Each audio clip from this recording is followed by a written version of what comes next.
Assalamu alaikum everyone. Welcome to our lecture 9 of 20th Century Literature 2. Today we will start our final syllabus for final assignment. আজকে আমরা যে নভেলটা শুরু করব সেটা হচ্ছে A Portrait of the Artist as a Young Man. অনেক লম্বা নাম, A Portrait of the Artist as a Young Man. আমরা সংক্ষেপে এই নভেলটাকে ডাকবো হচ্ছে আ পোর্ট্রেট নামে। আমাদের মেসেঞ্জার গ্রুপে অলরেডি নামটা সেট করা আছে, আপনারা হয়তো দেখেছেন। আ পোর্ট্রেট হচ্ছে আমাদের ফাইনালের first novel. A portrait of the artist as a young man. আজকে আমরা যে জার্নাল থেকে পড়া শুরু করব সেটা হচ্ছে ডক্টর ফাতেমে আজিজ মোহাম্মদী, তার রিসার্চ আর্টিকেল থেকে। এই রিসার্চ আর্টিকেলে আমরা খুবই গুরুত্ব দিয়ে পড়ব। আমাদের ফাতেমে আজিজ মোহাম্মদী, আমি আপনাদেরকে দেখাচ্ছি। এই হচ্ছে সেই আর্টিকেল। এই আর্টিকেল থেকেই আমরা আমাদের বেশ কিছু অংশ স্টাডি করব।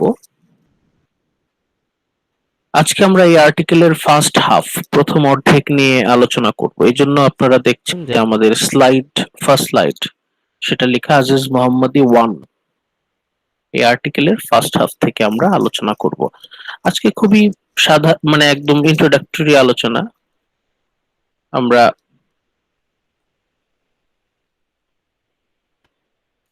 আস্তে আস্তে শুরু করি, অন্যরা আস্তে আস্তে। আপনারা কেউ একজন ফার্স্ট স্লাইডটা পড়েন, অন্যরা আস্তে আস্তে, আমরা আস্তে আস্তে পড়ি। মেহনাজ সুমাইয়া শুনতে পাচ্ছেন?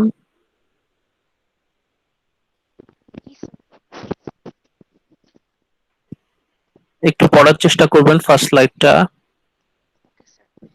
A portrait of the artist as a young man, a portrait, written in 1916, an autobiographical novel, the first novel of the great Irish writer James Joyce, written in modernist style, contains some category of realism, naturalism, and Marxism.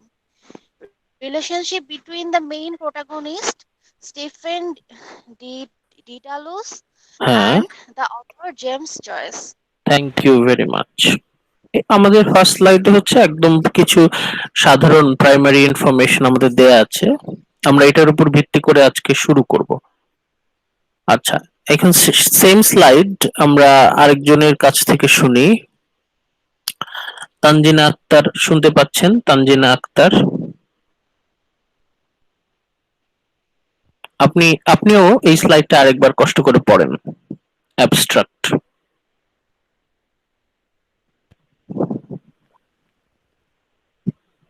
দেখতে পাচ্ছেন না?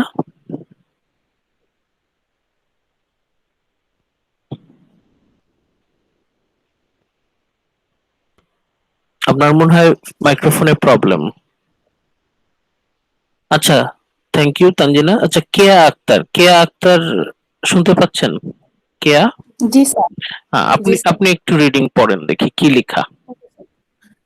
Abstract, a portrait of the articles as a young man, a portrait, written in 1916, an autobiographical novel, the first novel of the great Irish writer James Joyce, written in modernist style, contains some category of realism, naturalism, and Marxism.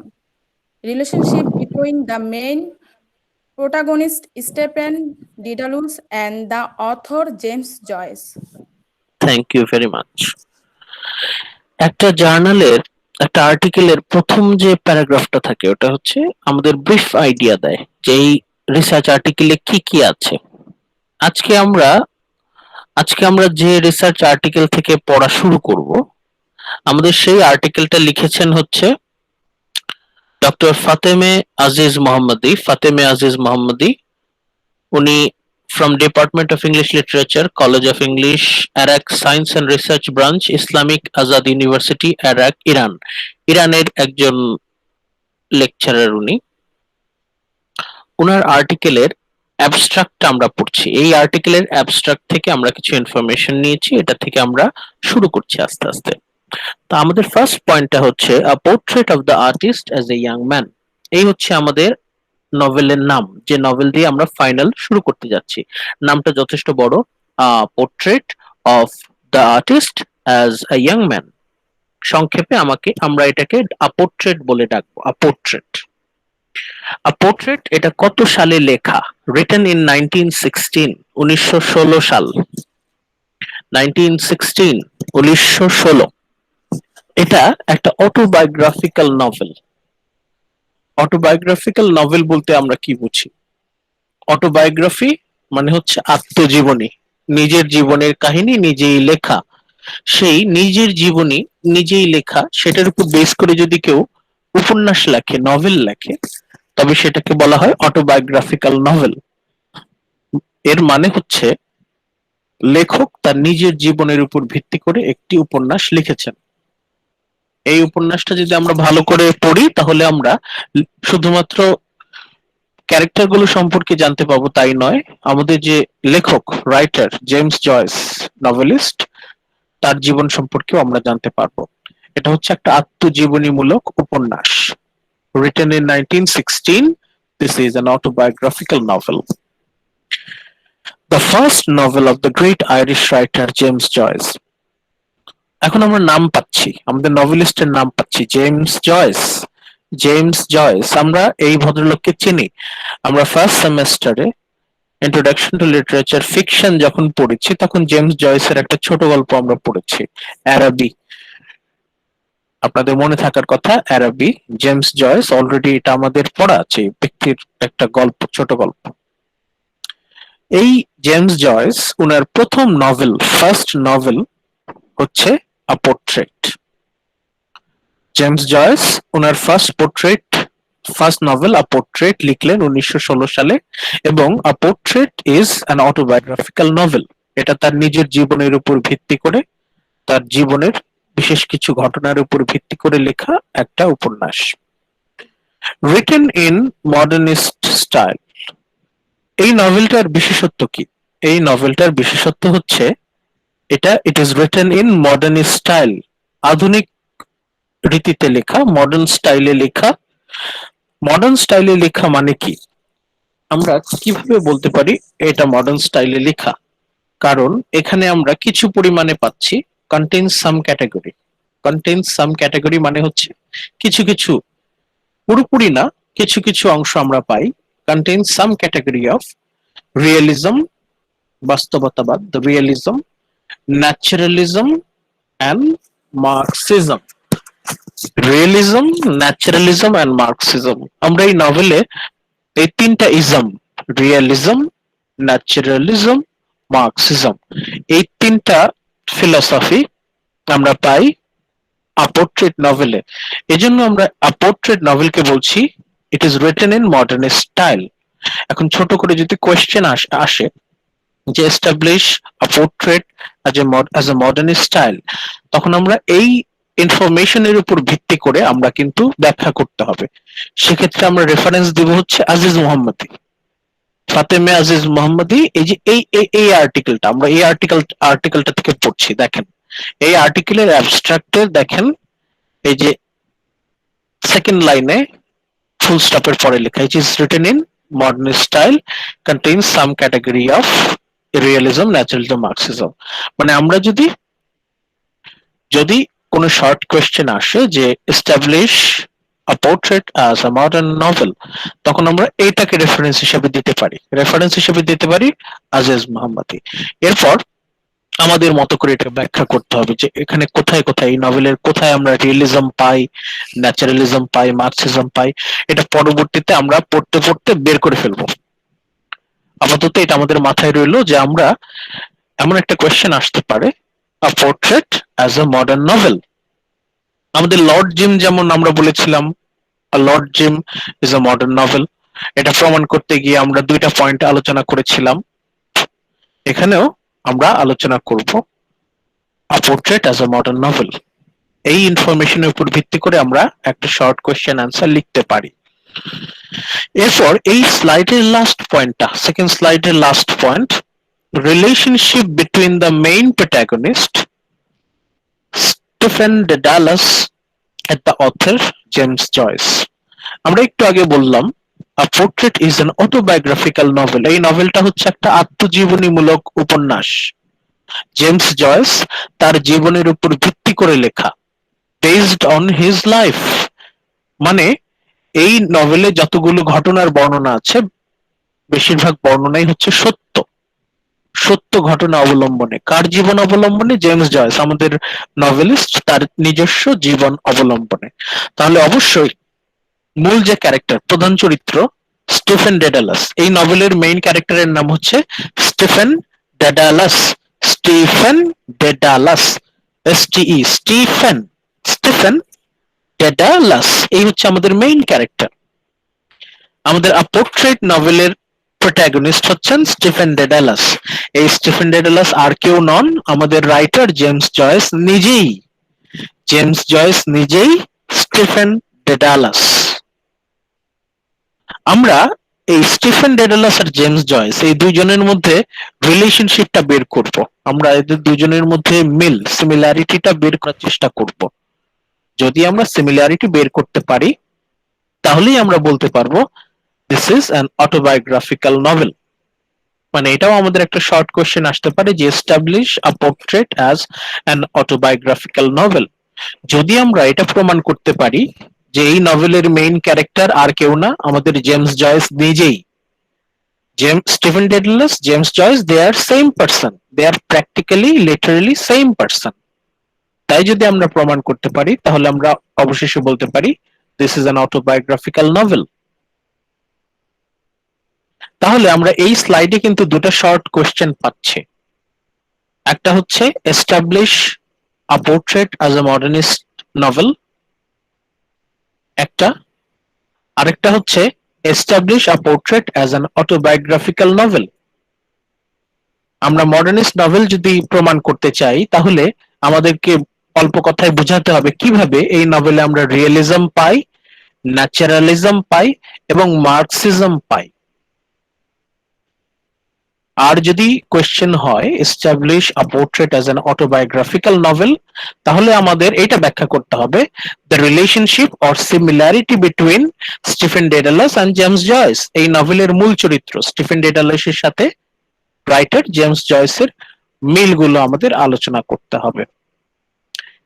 এই পর্যন্ত আমাদের স্লাইডে আপনাদের কি কোনো confusion আছে?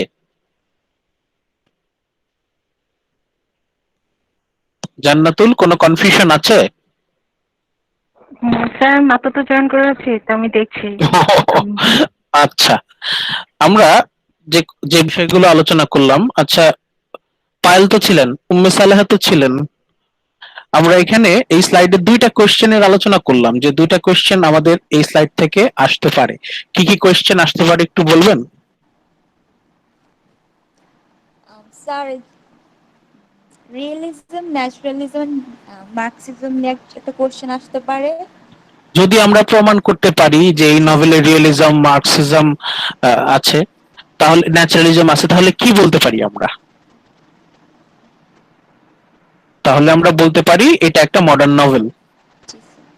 মানে simple question যে establish a portrait as a modern novel. তাহলে আমরা এই এই জিনিসগুলো আলোচনা করব। আরেকটা কোয়েশ্চেন আসতে পারে যে establish a portrait as an autobiographical novel.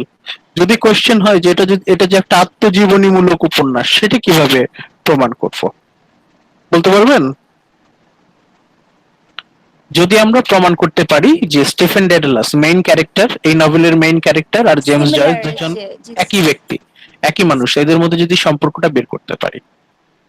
এই হচ্ছে আমাদের এই স্লাইডের বিষয়বস্তু। আমরা মোটামুটি একটা আইডিয়া পাচ্ছি যে আমাদের ফাইনাল অ্যাসাইনমেন্টের ফার্স্ট নভেল আ পোর্ট্রেট, পুরো নাম হচ্ছে a portrait of the artist as a young man, লম্বা নাম, আমরা সংক্ষেপে বলবো আ পোর্ট্রেট। আ পোর্ট্রেট লিখেছেন জেমস জয়েস।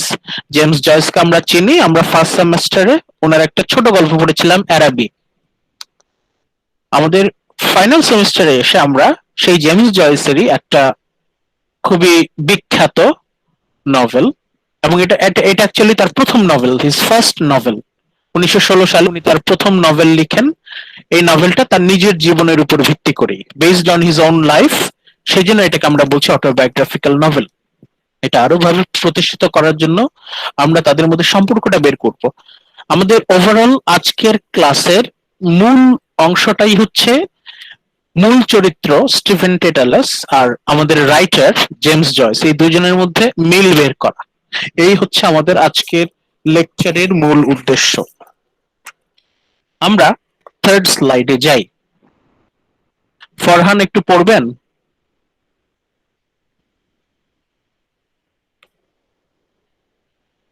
ফরহান একটু পড়েন তো। James Joyce was born in Dublin in 1882, become one of the most important writers. Son of a genius but incompetent father, when Joyce was a child, Ireland had been under British rule since 16th century, and the political tension between Ireland and British had been high. There was religious tension between Catholics and majority of Irish and Protestant. Thank you very much. এখানে আমরা আমাদের James জয়েসের তার জীবনের শুরুর কিছু বিষয়বস্তু আমরা জানতে পারি, কিছু primary information about James Joyce. James Joyce জন্মান হচ্ছে আয়ারল্যান্ডের রাজধানী ডাবলিনে 1882 সালে। 1882 সাল, অনেক আগের কথা। James Joyce was born in Dublin in 1882। 1882 সালে যদি উনার জন্ম হয় আর উনি যদি 1916 সালে নভেলটা পাবলিশ করেন, তাহলে কত বছর বয়সে উনি ফার্স্ট নভেল লিখলেন? 82 যোগ 18, তাই না? 82 সাথে 18 যোগ করলে হয় হচ্ছে 1900, এদিকে 18 আর ওইদিকে 16, 18 আর 16 34, তার মানে 34 বছর বয়সে at the age of 34 উনি ওনার প্রথম নভেলটা লিখলেন। প্রথম নভেল, তারপর উনি তিনটা নভেল লিখেই আর কি পৃথিবী বিখ্যাত। উনি এতটাই বিখ্যাত, এতটাই গুরুত্বপূর্ণ, তাকে আমরা বলছি one of the most important writers English লিটারেচারে, one of the most important writers James Joyce. যদি সেরা 5 জন ইংলিশ নভেলিস্টের নাম করতে বলা হয় তবে জেমস জয়েসের নাম আসবে। A very important figure in English literature and modern English literature. ভদ্রলোক, উনি জন্মেছেন 1882 সালে আয়ারল্যান্ডের রাজধানী ডাবলিনে। সেকেন্ড যে পয়েন্টটা, এটা ইন্টারেস্টিং একটা পয়েন্ট, আপনারা দেখেন, son of a genius but incompetent father। এখানে জেমস জয়েসের বাবা সম্পর্কে কিছু ইনফরমেশন দেয়া আছে, আমরা এটাকে হাইলাইট করলাম। Son of a genius but incompetent father.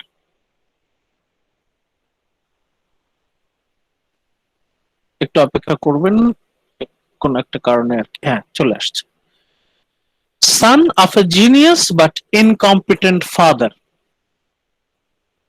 মানে জেমস জয়েসের বাবা খুবই জিনিয়াস লেভেলের ব্যক্তি ছিলেন, কিন্তু উনি ছিলেন ইনকম্পিটেন্ট। ইনকম্পিটেন্ট মানে হচ্ছে সংসার চালানোর মতো যোগ্য বাবা উনি ছিলেন না। এখানে স্পেশালি উনার ইকোনমিক ক্যাপাবিলিটির কথা বলা হচ্ছে। উনার বাবা খুবই বুদ্ধিমান, খুবই স্মার্ট একজন ব্যক্তি ছিলেন, কিন্তু উনি খুব বেশি টাকা পয়সা রোজগার করতে পারেন নাই, কোনো পেশাই, কোনো অকুপেশনেই উনি শাইন করতে পারেননি, সেজন্য লেখা ইনকম্পিটেন্ট। ইনকম্পিটেন্ট শব্দটার মানে হচ্ছে অযোগ্য। অযোগ্য কোন অর্থে? উনার বাবা ফ্যামিলিকে সাপোর্ট করতে পারেননি। James Joyce, his father was a very talented person but inept in economy,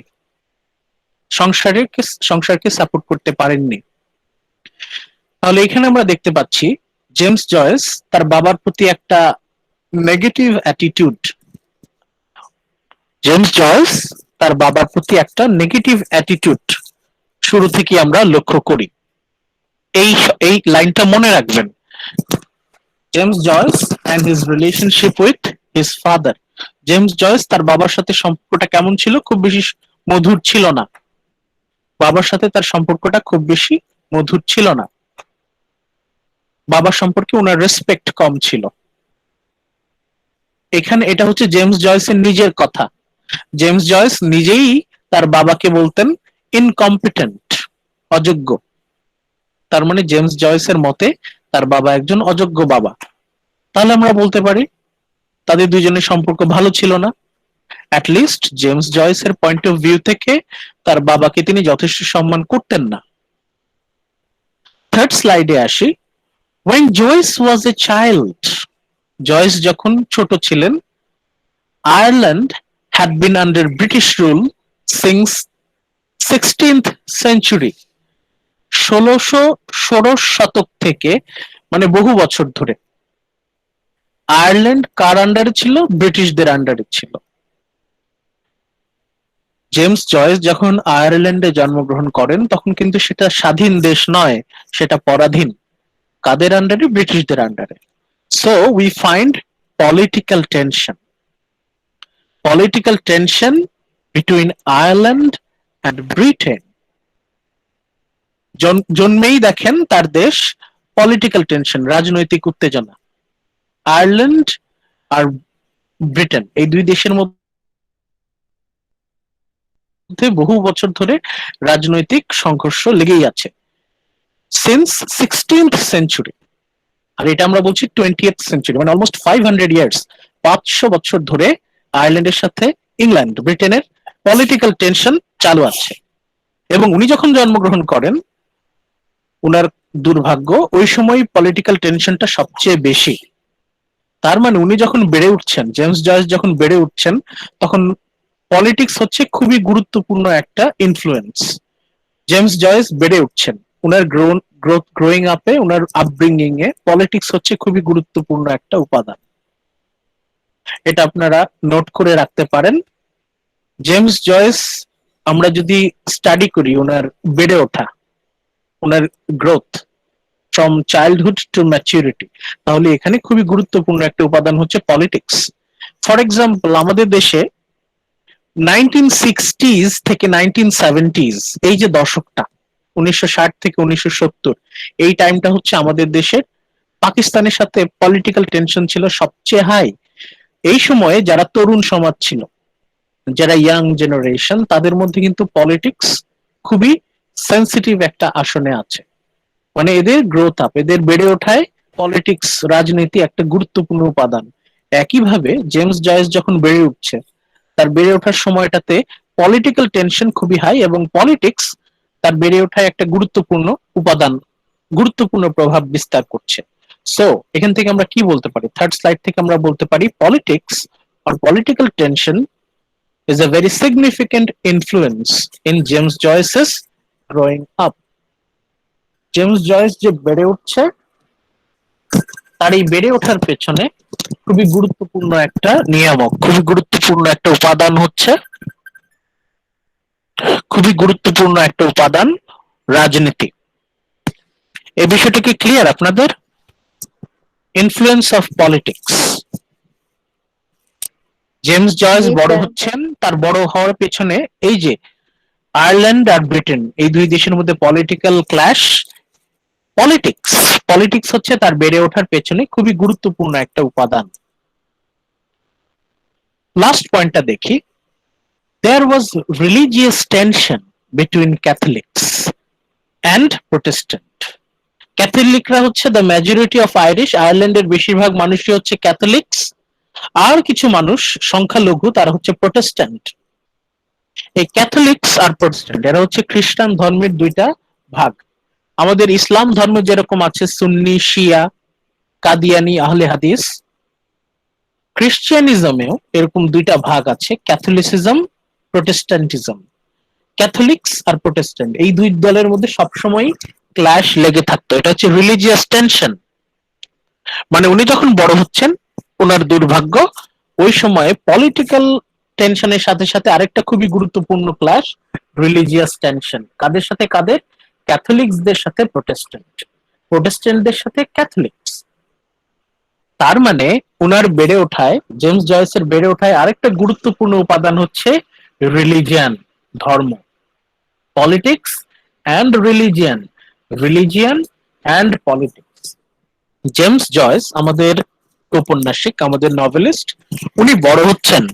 ওনার বড় হওয়ার পেছনে দুইটা খুবই গুরুত্বপূর্ণ নিয়ামক, খুবই গুরুত্বপূর্ণ ইনফ্লুয়েন্স, পলিটিক্স অ্যান্ড রিলিজিয়ান। এক্ষেত্রে আমাদের একটা শর্ট কোয়েশ্চেন আসতে পারে যে what are the influences that influence, what are the factors that influenced James Joyce's childhood. James Joyce বড় হচ্ছেন, তার বড় হওয়ার পেছনে সবচেয়ে গুরুত্বপূর্ণ দুটি নিয়ামক, সবচেয়ে গুরুত্বপূর্ণ দুটি প্রভাবক কি? Politics and religion. পলিটিক্স কেন গুরুত্বপূর্ণ? কারণ উনি যখন বড় হচ্ছেন, উনি যখন বেড়ে উঠছেন, তখন আয়ারল্যান্ড এবং ব্রিটেনের মধ্যে ক্ল্যাশ চলছে। ওই সময় সবচেয়ে বেশি সিরিয়াস সিচুয়েশন। আর উনি যখন বেড়ে উঠছেন তখন আরেকটা সিরিয়াস ক্ল্যাশ হচ্ছে ক্যাথলিক্স এবং প্রোটেস্ট্যান্টদের মধ্যে। রাজনৈতিক সংঘর্ষ, ধর্মীয় সংঘর্ষ, political tension, religious tension. Automatically ওনার বেড়ে ওঠায় খুবই গুরুত্বপূর্ণ দুটো ফ্যাক্টর হচ্ছে পলিটিক্স অ্যান্ড রিলিজিয়ন। যখনই আমরা জেমস জয়েসকে নিয়ে আলোচনা করব, তখন তার বেড়ে ওঠায় আমরা আলোচনা করব পলিটিক্স অ্যান্ড রিলিজিয়ন। তাহলে এই স্লাইড থেকে আমরা একটা খুবই গুরুত্বপূর্ণ কোয়েশ্চেন আমরা পাচ্ছি, সেটা হচ্ছে what are the factors that influenced the upbringing of James Joyce? Upbringing মানে হচ্ছে বেড়ে ওঠা। জেমস জয়েস বেড়ে উঠছেন, তার এই বেড়ে ওঠায় সবচেয়ে গুরুত্বপূর্ণ দুটি প্রভাবক, ফ্যাক্টর, যেটা তার বেড়ে ওঠাকে ইনফ্লুয়েন্স করেছিল, পলিটিক্স অ্যান্ড রিলিজিয়ন। এবার জান্নাতুল, আপনি পড়েন তো এই স্লাইডটা।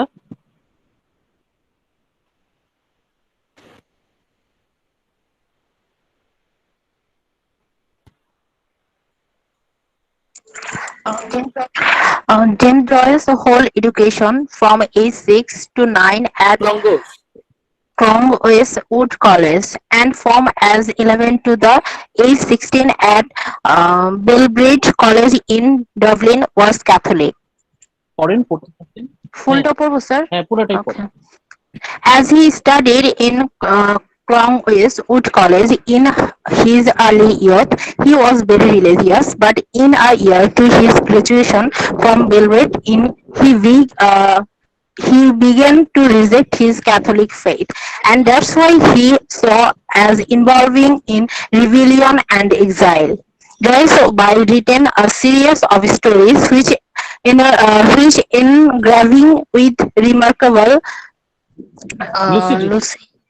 lucidity aspects of Dublin life, began his job as a successful writer. Thank you very much.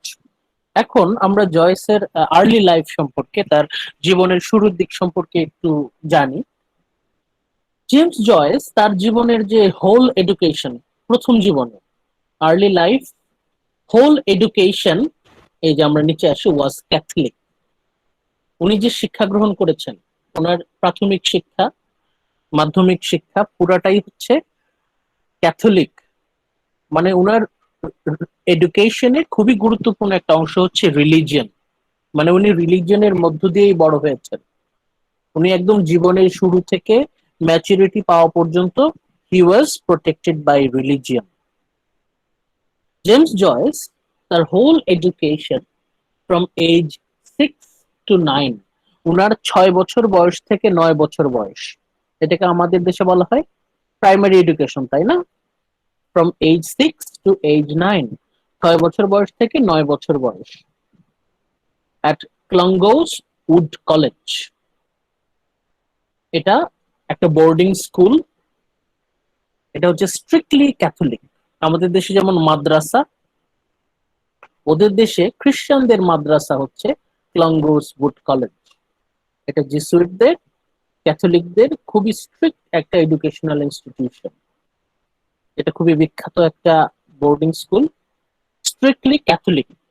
মানে 6 বছর বয়স থেকে 9 বছর পর্যন্ত উনি খ্রিস্টানদের একদম স্ট্রিক্ট একটা বোর্ডিং স্কুলে পড়াশোনা করেছেন। মানে ওনার জীবনের ভিত্তিটা হচ্ছে ক্যাথলিক রিলিজিয়ন, খ্রিস্টান ধর্মের যে পার্ট ক্যাথলিক, ক্যাথলিসিজম হচ্ছে ওনার বেস অফ এডুকেশন। ক্লঙ্গোস কলেজে 6 বছর বয়স থেকে 9 বছর পর্যন্ত পড়াশোনা করার পর ফ্রম এজ 11 টু এজ 16, 11 থেকে 16 মানে হচ্ছে মাধ্যমিক, আমাদের দেশের মাধ্যমিক, উনি কোথায় পড়েছেন? Belvedere college. এটা খুবই প্রেস্টিজিয়াস একটা কলেজ, খুবই বিখ্যাত একটা কলেজ, বেলভেডিয়ার ইন ডাবলিন। এই দুইটা ইনস্টিটিউশনই হচ্ছে এক্সট্রিমলি রিলিজিয়াস, ধর্মীয় প্রতিষ্ঠানের মতো প্রায়।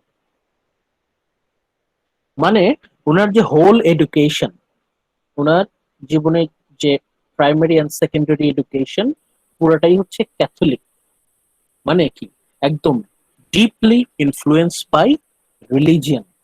মানে উনি যে পড়াশোনা শিখেছেন জীবনের শুরুতে, প্রাথমিক, মাধ্যমিক, প্রাইমারি, সেকেন্ডারি দুইটা এডুকেশনই is directly and deeply influenced by religion.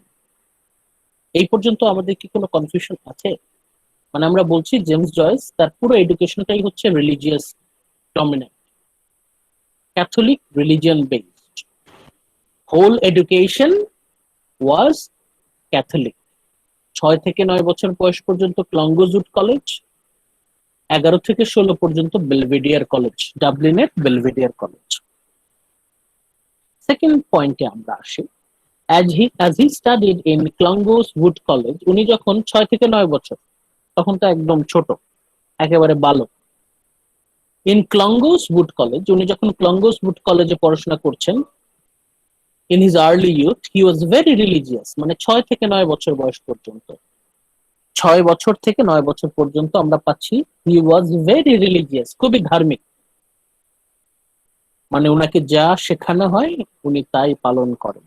Very obedient, very good boy, very religious.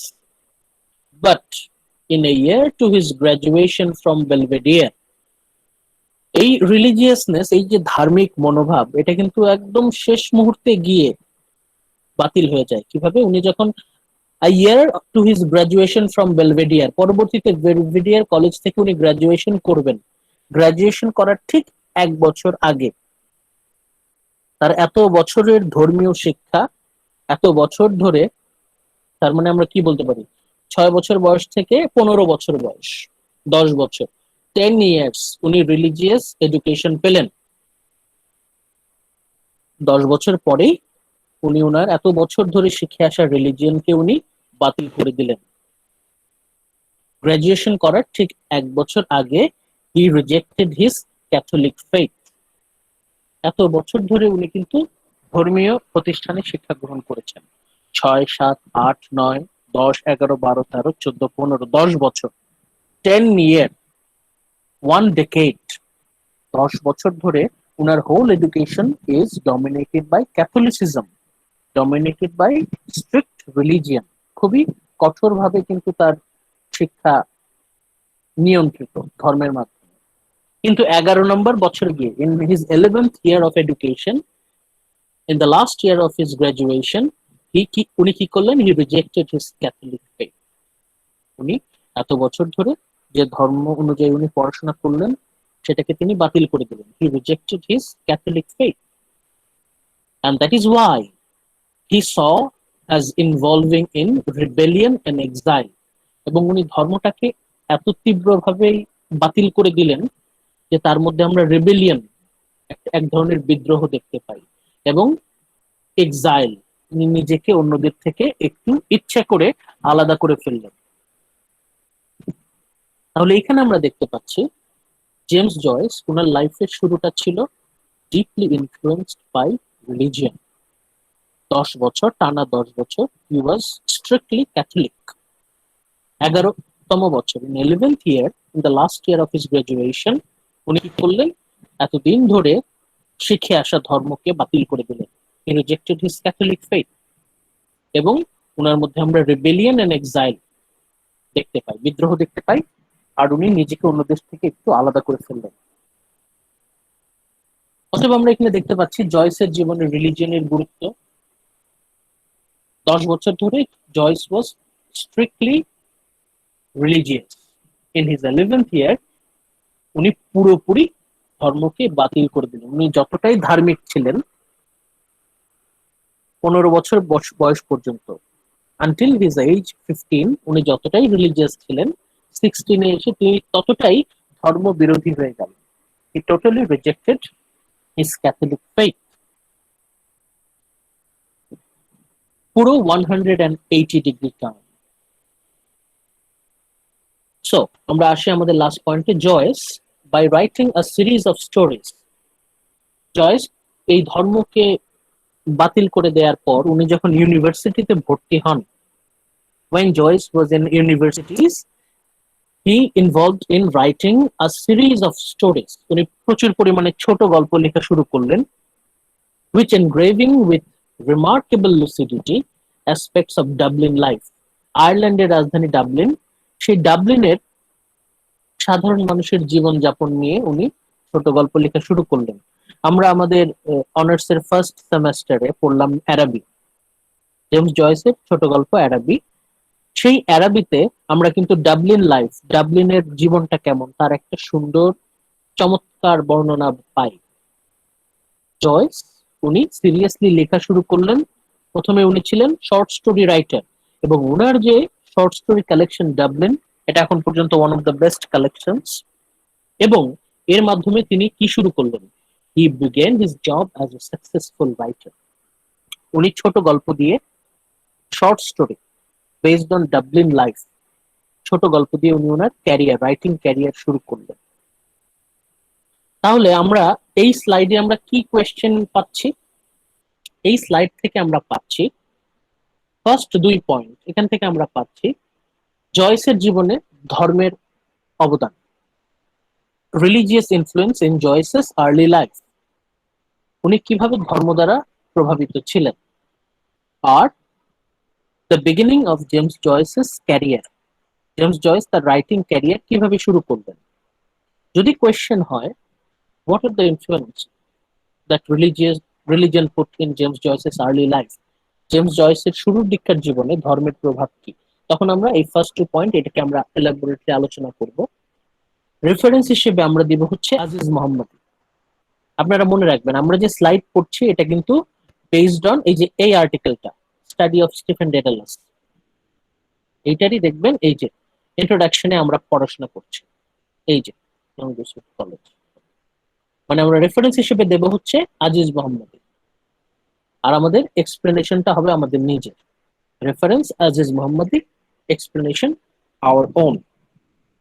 তাহলে ফার্স্ট 2 পয়েন্ট আমরা পাচ্ছি the influence of religion in James Joyce's early life।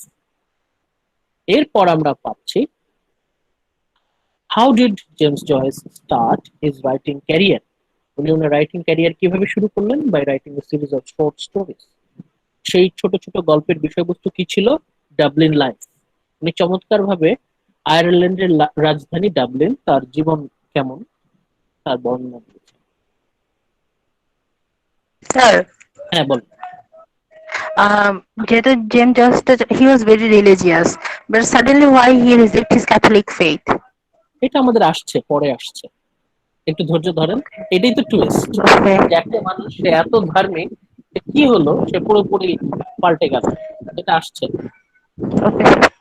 আচ্ছা, এবার এই স্লাইডটা পড়েন হচ্ছে ফাইল পড়েন। স্যার আমার এখানে স্লাইড শো হচ্ছে না। একটু ওয়েট করেন, আসবে। এখন আসছে? না স্যার।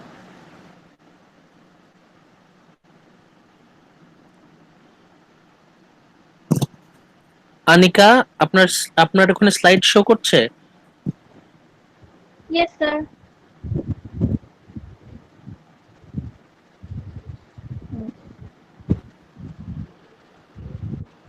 কখন চলে গেল বুঝতেই পারলাম না।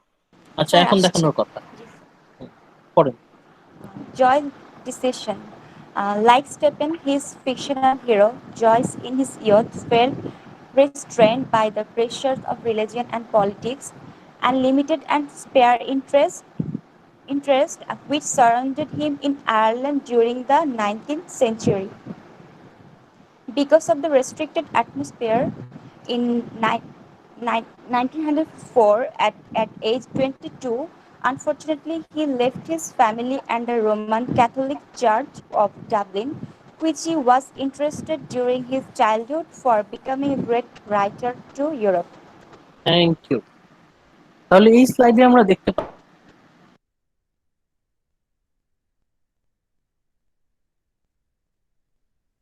খুবই সিরিয়াস ডিসিশন নিচ্ছেন। কি ডিসিশন?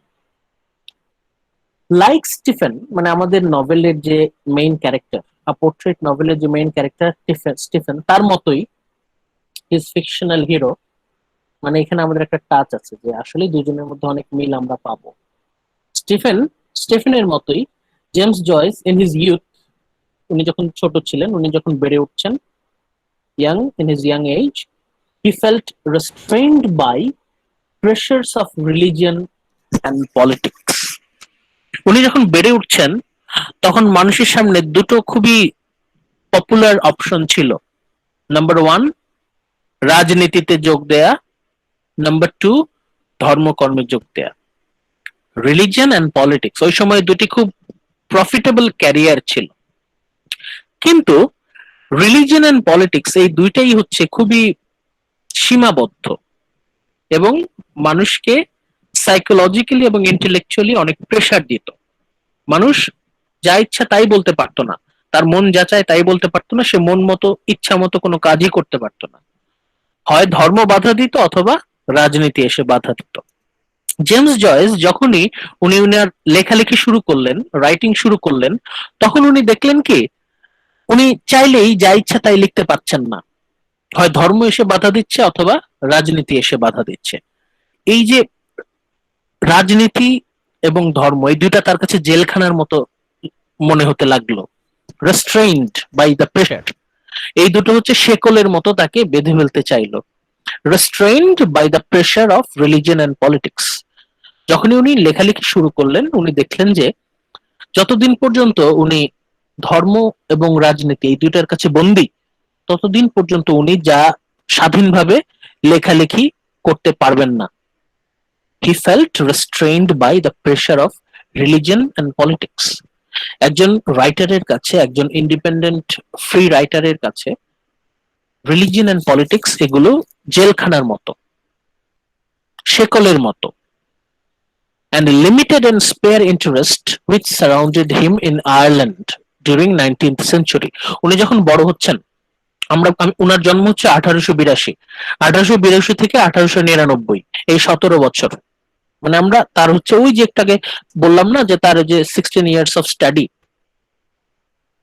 16 বছর বয়স পর্যন্ত, উনি 6 বছর বয়স থেকে 9 বছর, এই 4 বছর উনি পড়লেন ক্লঙ্গোজে, তারপরে পড়লেন উনি বেলভেডিয়ার কলেজে।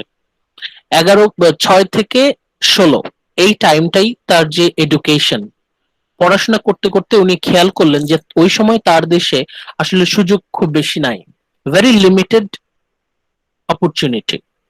আয়ারল্যান্ডে ওই সময় পড়াশোনার পরে ক্যারিয়ারে যাওয়ার অপরচুনিটি খুবই লিমিটেড। মানে এখন আমাদের দেশে যেটা হয়, আমাদের দেশে যারা মোটামুটি ইউনিভার্সিটিতে ভালো করতে থাকে, তারা দেখে যে বাংলাদেশে আসলে কিছুই হবে না, যেটা বেশিরভাগ ক্ষেত্রে আপনারাও মনে করেন যে এই দেশে আসলে ক্যারিয়ার কিছুই করা যাবে না, অপরচুনিটি খুব কম। এখন আমাদের দেশে বেশিরভাগ শিক্ষিত ছাত্রছাত্রীরা যেটা মনে করে যে আমাদের দেশে থেকে কিছুই হবে না, বাইরে যেতে হবে।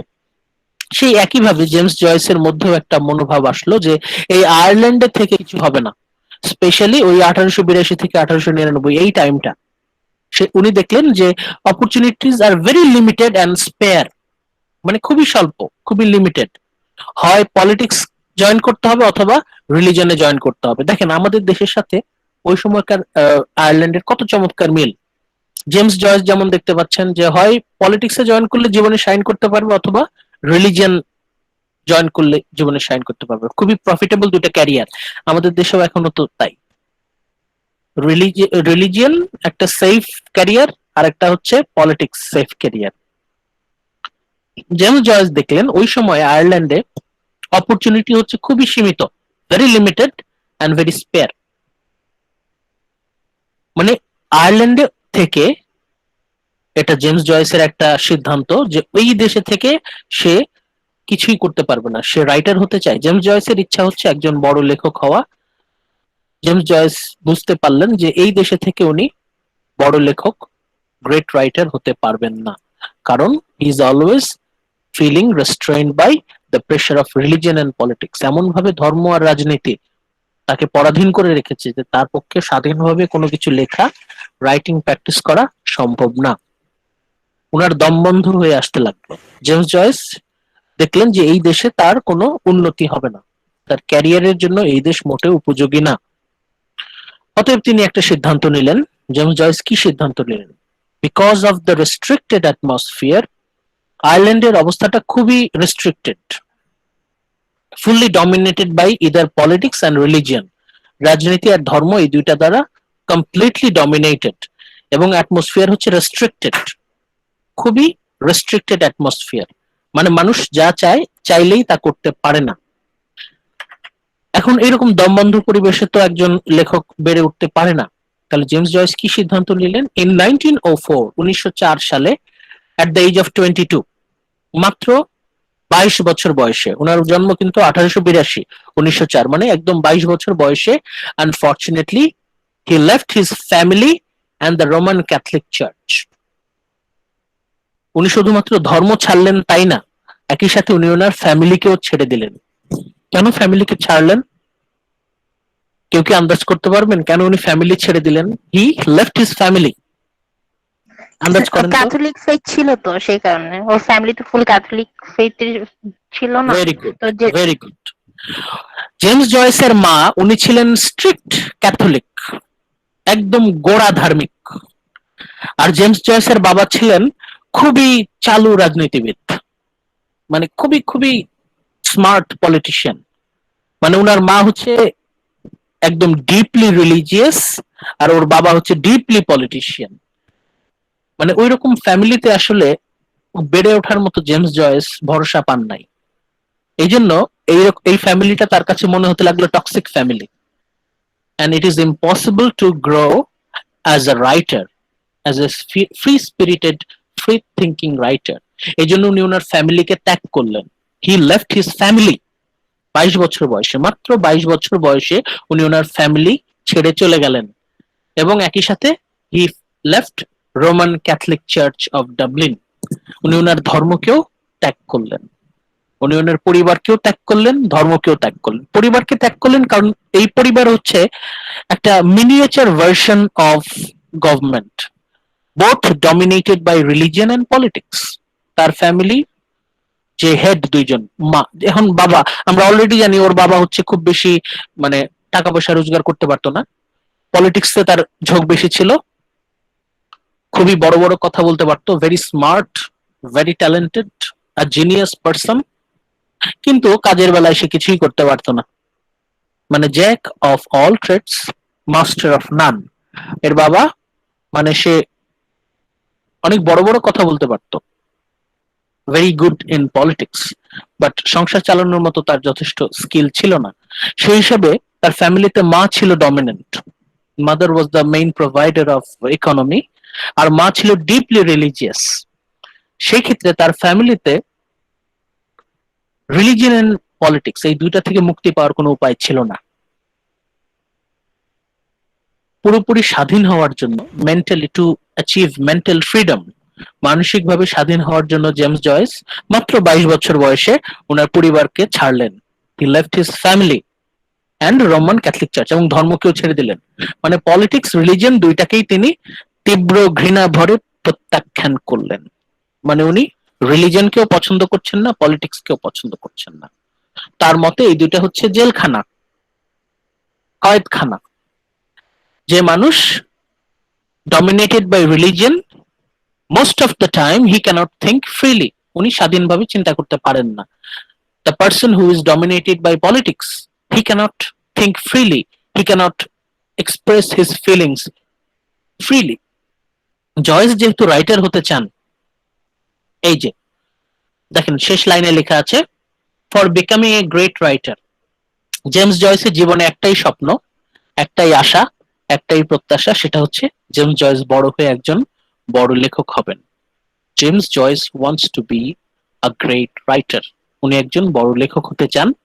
এই জন্য তিনি কোথায় চলে গেলেন? ইউরোপ। আয়ারল্যান্ড ছেড়ে উনি চলে গেলেন ইউরোপ। ইউরোপ বলতে এটা এখানে ব্রিটেন আছে, ফ্রান্স, জার্মানি, মানে ফ্রি থিঙ্কিং এরিয়া। জেমস জয়েসের মতে ওই সময়ে 19th century Ireland was not a proper place for growth of a writer. উনি একজন বড় লেখক হতে চান।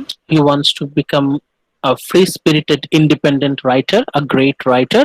Therefore, তার কাছে মনে হলো আয়ারল্যান্ড এটা মোটেও কোনো উপযুক্ত দেশ না। এই দেশে থেকে উনি বড় লেখক হতে পারবেন না। He wants to become a great writer. Therefore, মাত্র 22 বছর বয়সে, at the age of only 22, he left his family and religion. সবকিছু ছেড়ে দিলেন। ওনার একটাই স্বপ্ন, becoming a great writer, একজন বড় লেখক হওয়া, একজন free spirited independent, স্বাধীন লেখক, বড় একজন লেখক হওয়ার স্বপ্নে উনি সব ছেড়ে দিলেন। He sacrificed his family, society, religion, politics, government, country, সব ছেড়ে দিলেন। এখন এটা কিন্তু অনেক বড় সাহসের কাজ, ওই 22 বছর বয়সে সব ছেড়ে দেওয়া। ওনার একটাই স্বপ্ন, লেখক হওয়া, বড় লেখক হওয়া। এই ছিল হচ্ছে জেমস জয়েসের ডিসিশন, স্যাক্রিফাইস এভরিথিং, সবকিছু স্যাক্রিফাইস করে to become a great writer. এটা ছিল আমাদের জেমস জয়েসের ডিসিশন। এখন আমরা জেমস জয়েসের রাইটিং স্টাইল সম্পর্কে একটু আলোচনা করি। মিডের আগে আমরা আলোচনা করেছিলাম জোসেফ কনরাডের writing style. Joseph Conrad's writing style, ওখানে আমরা দুইটা রাইটিং স্টাইল পেয়েছিলাম। একটা পেয়েছিলাম এমবেডেড ন্যারেটিভস, আর একটা পেয়েছিলাম স্ক্র্যাম্বলিং অফ ক্রোনোলজি। এই দুটা যদি প্রমাণ করতে পারি তাহলে আমরা বলতে পারি লর্ড জিম একটা মডার্ন নভেল। একইভাবে আমরা যদি আ পোর্ট্রেটকে মডার্ন নভেল প্রমাণ করতে চাই তাহলে এই ক্ষেত্রে আমাদের দুইটা অস্ত্র আছে। James Joyce two weapons utilize করেছেন বেসিক্যালি। লর্ড জিমে জোসেফ কনরাড ইউজ করেছিলেন দুইটা ওয়েপন, একটা হচ্ছে embedded narrative, scrambling of chronology. James Joyce উনিও দুইটা অস্ত্র ইউজ করেছেন। কোন দুইটা অস্ত্র? এইটাই হচ্ছে সেই স্লাইডে আমরা শিখব। In slide number 6, James Joyce's writing style. আপনারা কি দেখতে পাচ্ছেন? দেখতে পাচ্ছেন? Yes, sir. James Joyce's writing style. Farzana, Afrin, Anika পড়েন তো স্লাইডটা। Most of Joyce's work contain the style known as stream of consciousness, interior monologues, which leads reader to a certain character's thoughts and insights as reader visualize. In another word, he, by using stream of consciousness technique, can see a character's mind. Roman and Greek mythology, Catholic religion, and Celtic language are also integrated with Joyce's work. In most of his works, including Ulysses, the greatest novel of 19th century, and A Portrait of the Artist as a Young Man, and an autobiographical novel, compulsion with above mentioned mythology can be found easily. Thank you very much. এখানে এই স্লাইডে আমরা James জয়েসের দুইটা অস্ত্র, two weapon জানতে পারি। আমরা যদি প্রমাণ করতে পারি যে আমাদের আ পোর্ট্রেট, যে নভেলটা আমরা পড়ছি আ পোর্ট্রেট, এই পোর্ট্রেট নভেলে এই দুইটা অস্ত্র খুব সফলভাবে ইউজ করা হয়েছে। Joyce successfully utilized this two weapons. অতএব আমরা বলতে পারি a portrait is a modern novel. Short question আসতে পারে, establish a portrait as a modern novel. How do you analyze a portrait of the artist as a young man as a modern novel? এই নভেলটাকে আমরা modern novel কিভাবে বলবো? বলতে পারি তখনই যখন আমরা বলতে পারি জেমস জয়েস দুটো ওয়েপন সাকসেসফুলি ইউজ করেছেন। ওয়েপন নাম্বার 1, অস্ত্র নাম্বার 1, মোস্ট অফ জয়েসেস ওয়ার্ক, জয়েসের বেশিরভাগ লেখাই, গল্প বলি উপন্যাস বলি, একটা বিশেষ স্টাইলে বিশেষ টেকনিকে লেখা। সেইটা স্টাইলটার নাম হচ্ছে stream of consciousness technique, stream of consciousness style, যেটার আরেক নাম হচ্ছে ইন্টেরিয়র মনোলগ। স্ট্রিম মানে হচ্ছে ধারা, স্ট্রিম মানে হচ্ছে নদী, ধারা, প্রবাহ। আর কনসিয়াসনেস মানে হচ্ছে চেতনা, মানুষের চিন্তা ভাবনা, চেতনা প্রবাহ, স্ট্রিম অফ কনসিয়াসনেস। একটা মানুষের চিন্তা ভাবনা কিভাবে প্রবাহিত হয়, দ্য ওয়ে অফ থিঙ্কিং, একটা মানুষ কিভাবে চিন্তা করে, তার ব্রেইনটাকে যদি আমরা স্ক্যান করে তার চিন্তা ভাবনাগুলো যদি অ্যানালাইজ করতে পারি কোনো যন্ত্রের মাধ্যমে। ধরেন একটা ব্রেন, সে চিন্তা করছে, যখনই সে চিন্তা করছে ওটা কম্পিউটার স্ক্রিনে লেখা উঠছে। সে একসাথে দুইটা জিনিস চিন্তা করছে, কম্পিউটার স্ক্রিনে দুইটা জিনিস লেখা উঠছে। সে একসাথে চারটা জিনিস চিন্তা করছে, যন্ত্রের মাধ্যমে দেখা যাচ্ছে তার মাথায় এই চারটা জিনিস খেলা করছে।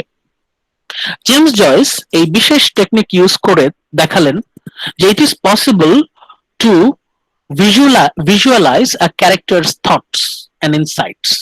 একটা ক্যারেক্টারের মনের মধ্যে কি চিন্তা ভাবনা চলছে, কি কি চলছে, সবকিছু যদি আমরা হুবহু অ্যাজ ইট ইজ রিটেন ফর্মে নিয়ে আসতে পারি, পাঠক রিডার যদি সেটা পড়তে পারে যে ক্যারেক্টারের মাথার মধ্যে কি কি চলছে, একদম কোন রকম এডিটিং ছাড়া অ্যাজ ইট ইজ, কোন রকম মডিফিকেশন, কোন রকম এডিটিং, কোন রকম কারেকশন ছাড়া মাথায় হুবহু যা আসছে তাই, ভুল ত্রুটি যা আছে সবকিছু সহ তাই, মানে একদম র ক্যান্ডিড থট। আমরা বলি না ক্যান্ডিড ছবি, সেরকম ক্যান্ডিড থট, মানে মাথার মধ্যে অটোমেটিক্যালি ন্যাচারালি যে চিন্তা ভাবনা আসছে তাই ওটা যদি লেখা মধ্যে আনা যায়, তাহলে আমরা বলতে পারি it is possible to characters thoughts and it is possible to visualize characters thoughts and insight. একটা চরিত্র, একটা ক্যারেক্টারের মাথার মধ্যে কি কি চিন্তা ভাবনা চলছে হুবহু সেটাকে যদি আমরা লিখে ফেলতে পারি, সেটাই হচ্ছে stream of consciousness technique. In other word, he can see a character's mind. James Joyce একটা ক্যারেক্টারের ভেতরে ঢুকে যান, ওই ক্যারেক্টারের মনের মধ্যে কি চলছে যাবতীয় সকল চিন্তা উনি লিখে ফেলেন, এবং আমরা যখন পাঠক হিসেবে পড়ি উই ক্যান ইজিলি ভিজুয়ালাইজ, আমাদের চোখের সামনে ছায়াছবির মতো, সিনেমার মতো ভেসে ওঠে যে এই ক্যারেক্টারের মনের মধ্যে কি কি চলছে। হয়তো ক্যারেক্টারটা খুব শান্তভাবে বসে আছে, কিন্তু তার মাথা ভর্তি চিন্তা, একই সাথে তার মাথার মধ্যে 6টা 7টা চিন্তা ঘুরপাক খাচ্ছে। যেমন এই মুহূর্তে আপনাদের মাথার মধ্যে কি কি চিন্তা ঘুরপাক খাচ্ছে? নাম্বার 1, কখন ক্লাস শেষ হবে? নাম্বার 2, ক্ষুধা লাগছে। নাম্বার 3, কখন নেট চলে যায়। নাম্বার 4, আমি কি অফলাইনে গিয়ে খেয়ে আসবো কিনা। নাম্বার 5, যেহেতু আমার মাইক্রোফোন ক্যামেরা দুইটাই অফ, তাহলে তো আমি খাইতেই পারি, খাইতে খাইতে ক্লাস করতে পারি। আমি কি খাবো? আবার যদি স্যার ভিডিও অন করতে বলে তখন কি হবে? দেখেন আপনার মাথার মধ্যে কিন্তু এই জিনিসগুলো ঘুরপাক খাচ্ছে। যদিও আপনি চুপ করে বসে আছেন, আমি জানি না আপনি চুপ করে বসে আছেন কিনা, যদি ধরে নেই আপনি চুপ করে বসে আছেন, মানে বাইরে থেকে দেখা যাচ্ছে ইউ আর ভেরি কোয়াইট, কিন্তু আপনার মাথার মধ্যে ঘুরপাক খাচ্ছে অনেক কিছু। আমরা যখন কোনো ক্যারেক্টারে, নভেলের কোনো ক্যারেক্টারের মধ্যে stream of consciousness technique apply করব, তখন ওই ক্যারেক্টারের মাথায় যত চিন্তা আসে সবকিছু রিফ্লেক্টেড হবে, পোর্ট্রে করা হবে। পাঠকরা যখন একটা ক্যারেক্টারের মনের মাথার মধ্যে সব থটস এন্ড ইনসাইট পড়ে ফেলতে পারবে, তখন we all can see a character's mind, একটা চরিত্রের মনের ভেতরে আমরা ঢুকে যাচ্ছি। একদম গোয়িং ইনসাইড আ ক্যারেক্টারস মাইন্ড। আমরা যদি এটা বের করে ফেলতে পারি যে এই ক্যারেক্টার, এই চরিত্রের মাথার মধ্যে কয়টা চিন্তা ঘুরপাক খাচ্ছে, যদি আমরা কোনো যন্ত্রের মাধ্যমে বের করে ফেলতে পারি, যদিও এরকম কোনো যন্ত্র আবিষ্কার এখনো হয়নি, যদি কোনোদিন হয় যে একটা যন্ত্র মাথার মধ্যে সেট করে দিলাম টুপির মতো, সেটা স্ক্যান করবে, ব্রেন স্ক্যান করার পর আমাদেরকে বলবে যে এই ভদ্রলোকের মাথায় 3টা চিন্তা ঘুরপাক খাচ্ছে, বা এই ভদ্র মহিলার মাথায় 6টা চিন্তা ঘুরপাক খাচ্ছে। তারপর সেটা যদি আমরা বিশ্লেষণ করতে পারি, we can see easily a character's mind. James Joyce তার নভেলের ক্যারেক্টার গুলোকে এইভাবে ব্যাখ্যা করতেন, by using stream of consciousness technique. যখনই আমরা প্রমাণ করতে স্যার পারবো আইনস্টাইনের যে হচ্ছে গিয়ে বইটা ছিল ওটা Brain। কি ট্রু আর হ্যাঁ ওই মেশিনটার কথা তো না না, এরকমটাই শুনছিলাম। এখনো ওইভাবে আমরা আবিষ্কার করতে, বিজ্ঞান আবিষ্কার করতে পারে নাই এখনো ওইভাবে। এটা হচ্ছে ইলেকট্রিক সিগন্যাল গুলো বের করা যায় যে ব্রেন থেকে কয়টা ইলেকট্রিক্যাল সিগন্যাল বের হচ্ছে, কিন্তু ইলেকট্রিক্যাল সিগন্যাল গুলার মানে কি এটা এখনো বের করা পসিবল হয় নাই আর কি। মানে ব্রেন থেকে ইলেকট্রিক্যাল সিগন্যাল বের হয়, কিন্তু ওই সিগন্যাল গুলার মানে কি, মিনিংটা এখনো বের হচ্ছে না আর কি, এখনো আমরা ওই আমি পর্যায়ে সিগন্যাল পৌঁছাই নাই। গুলোই মানে তার মাথায় এই কয়টা সিগন্যাল ঘুরছে, কিন্তু ওই সিগন্যালের মানে কি এটা এখনো বের হয়নি, সেটাই। এখন আমরা যদি প্রমাণ করতে পারি যে আমাদের আ পোর্ট্রেট নভেলে stream of consciousness technique use করা হয়েছে, if we can prove that in a portrait stream of consciousness technique is used, এই নভেলে এই টেকনিক ইউজ করা হয়েছে, তাহলে আমরা বলতে পারি this novel is a modern novel।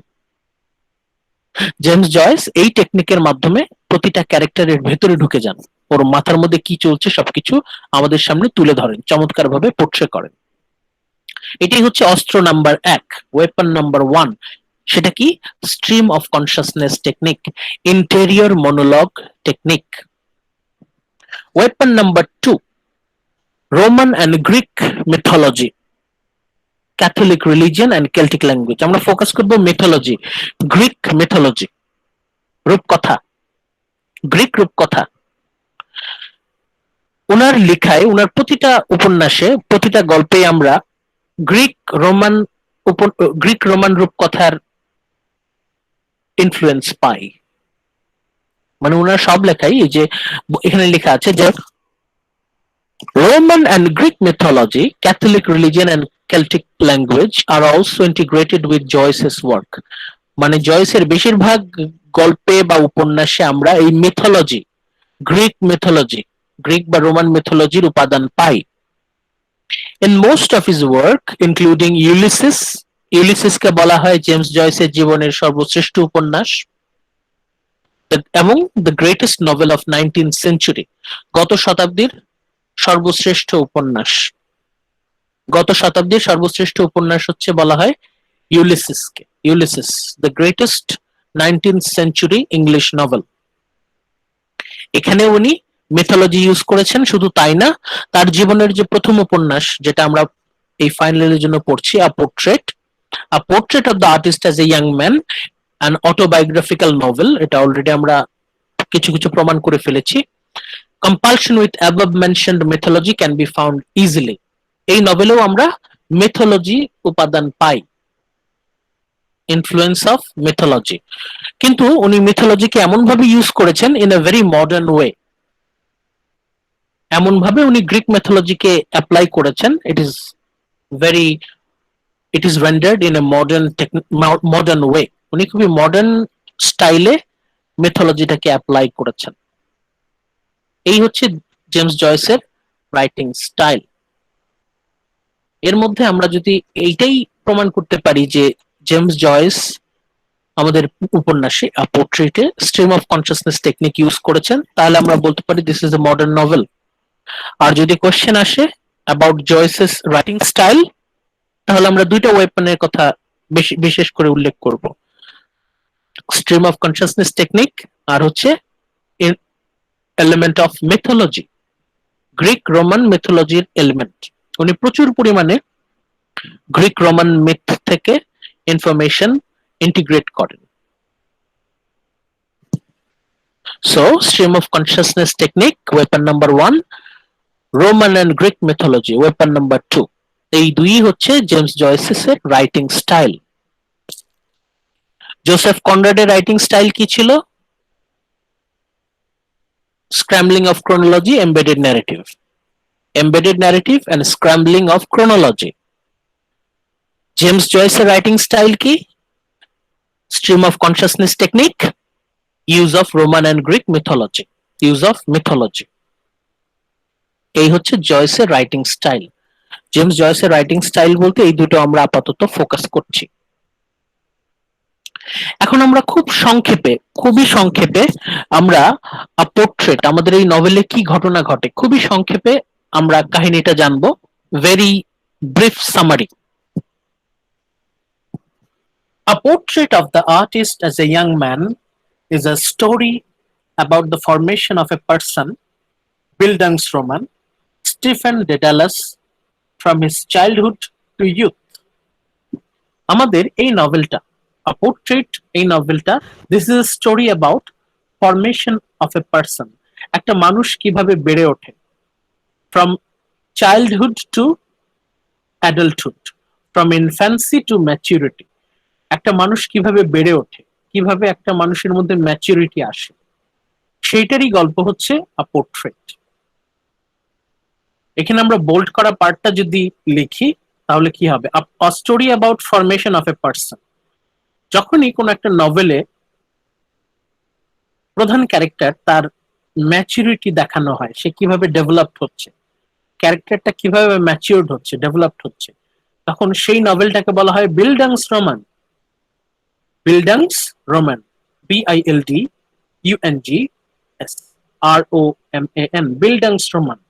বিল্ডাংসরোমান বলতে সেই নভেলকে বোঝানো হয় যে নভেলে a story about formation of a person দেখানো হয়েছে, from his childhood to youth, তার শৈশব থেকে যৌবন পর্যন্ত, মানে তার মধ্যে যে ম্যাচুরিটি আসছে, আস্তে আস্তে সে একজন ব্যক্তিতে পরিণত হচ্ছে, growing up of a person. যদি কোনো নভেলে পাওয়া যায় সেই নভেলকে আমরা বলি বিল্ডাংসরোমান। So, A Portrait of the Artist as a Young Man, this is a story about a formation of a person. সেই পার্সনটাকে Stephen Dedalus, from his childhood to youth, এই নভেলে আমরা পাই স্টিফেন ডেডালাসের জীবনের ম্যাচুরিটির গল্প, কিভাবে সে ম্যাচুরিটি পেল। A story about the formation of a person, কিভাবে একটা মানুষ, ফরমেশন মানে হচ্ছে বেড়ে উঠছে, from his childhood to youth, শৈশব থেকে শুরু করে যৌবন পর্যন্ত সে কিভাবে বেড়ে উঠছে তার একটা বর্ণনা পাচ্ছি আমরা এই নভেলে। একটা ব্যক্তি, একটা পার্সোনালিটি, সে গ্রোয়িং আপ, বেড়ে উঠছে, বড় হচ্ছে, ম্যাচিউরড হচ্ছে, এইটা যে নভেলে থাকে ওই নভেলগুলোকে বলা হয় বিল্ডাংসরোমান। অতএব আমরা বলতে পারি আমাদের a portrait, this is a bildungsroman. Next স্লাইডে আসি। He studies at Clongowes Wood college. আমাদের জেমস জয়েস যেমন ক্লঙ্গোস উড কলেজে পড়াশোনা করেছেন, আমাদের স্টিফেন ডেডালাস সেও পড়াশোনা করেছে প্রথমে ক্লঙ্গোস উড কলেজে। মিল পাচ্ছি আমরা? মিল পাচ্ছি? স্টাডিজ, হ্যাঁ। তাহলে স্যার যে মানে দুজনকে সিমিলার করতে কেন বলা হয়েছে? হ্যাঁ, সেটাই আমাদের ফোকাস আজকে, আমরা দুজনের মধ্যে মিল বের করছি। হি স্টাডিজ, একজনই তো ব্যক্তি। হ্যাঁ, কিন্তু এখানে তো নাম লেখা স্টিফেন ডেডালাস। আমরা স্টিফেন ডেডালাস এবং আমাদের রাইটার জেমস জয়েস, এই দুজনের মধ্যে আমরা মিল বের করছি। আমাদের রাইটার, সেও জীবনে পড়াশোনা শুরু করেছে ক্লঙ্গোস উড কলেজে। স্টিফেন ডেডালাস সেও পড়াশোনা শুরু করেছে ক্লঙ্গোস উড কলেজে। এরা দুইজনই নভেলের মেইন ক্যারেক্টার এবং আমাদের রাইটার। They both studies at Clongowes Wood college.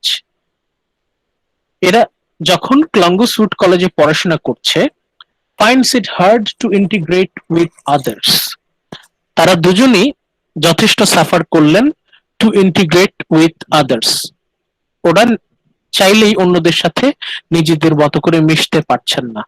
It is difficult to mix with others. তার স্কুলের, তার ইনস্টিটিউশনের অন্যান্য বাচ্চাদের সাথে সে ঠিক মতো মেলামেশা করতে পারছে না। He never participates in games with other children. বাচ্চারা প্রচুর খেলাধুলা করে, নানা রকম খেলাধুলায় মত্ত থাকে, কিন্তু স্টিফেন কোনো ধরনের খেলায় অংশগ্রহণ করে না। কেন সে কোনো খেলায় অংশগ্রহণ করে না? কারণ because the older boys always mock him. ওর থেকে যারা বয়সে বড় সবসময় ওকে হাসি তামাশা করে, ওকে বুলি করে, and treat him as an outsider or stranger। মানে ওকে সবসময় উত্ত্যক্ত করে, সবসময় বিরক্ত করে, বুলি করে।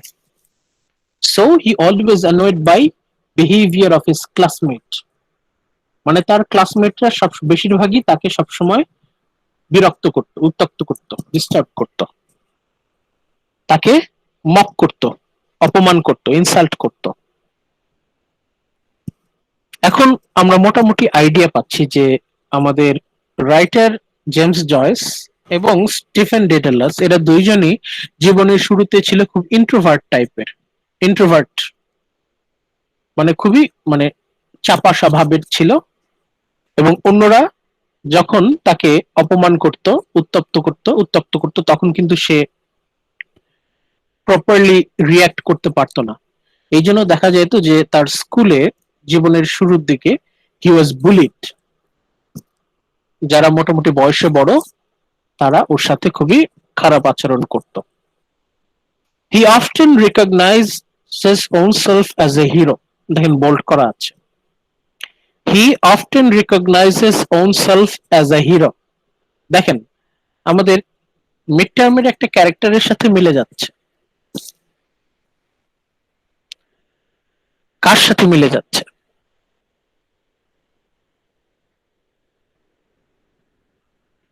স্যার জিমের সাথে। Yes, thank you. জিম।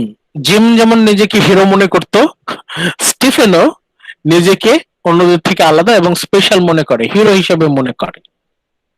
কারণ এরা দুইজনই গল্পের বই পড়ে পড়ে বাস্তবতা সম্পর্কে একটা আইডিয়া নেয়। স্টিফেনও গল্পের বই পড়ে পড়ে নিজেকে হিরো মনে করে, কিন্তু জিম আর স্টিফেন এই দুইজনের মধ্যে পার্থক্যটা পরের লাইনেই স্পষ্ট হচ্ছে। But remains isolated from others and exile himself. Gym যেমন অন্যদের সাথে খুব ফ্রেন্ডলি মেলামেশা করত, স্টিফেন কিন্তু মানুষের সাথে ওইরকম মেলামেশা করতো না। He remained isolated from others and exile himself. অন্যদের সাথে সে সবসময় আলাদা আলাদা থাকতো, দূরে দূরে থাকতো। সে অন্যদের সাথে অত বেশি মেলামেশা পছন্দ করতো না। সে নিজেকে হিরো মনে করত, হিরোর মতো মনে করত, কিন্তু অন্যদের থেকে একটু দূরে দূরে থাকতো।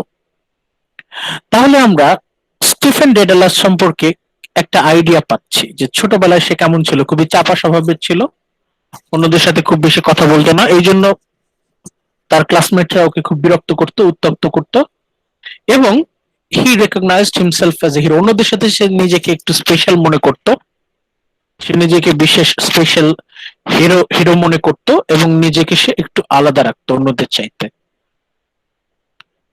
এই জন্যই সে অন্যদের সাথে খুব বেশি মেলামেশা করতো না। খেলাধুলাতেও ওর পার্টিসিপেশন ভালো ছিল না। তার মানে ছোটবেলা থেকেই স্টিফেন ডেডালাস তার এক্সিস্টেন্স সম্পর্কে সচেতন, আত্মসচেতন। খুবই চাপা স্বভাবের, introvert, very quiet, silent, and he remained separated from others। অন্যরা তো এমনিতেই ওকে খুব বিরক্ত করতো, এই জন্য সে ইচ্ছা করে কারোর সাথে মেলামেশা করতো না।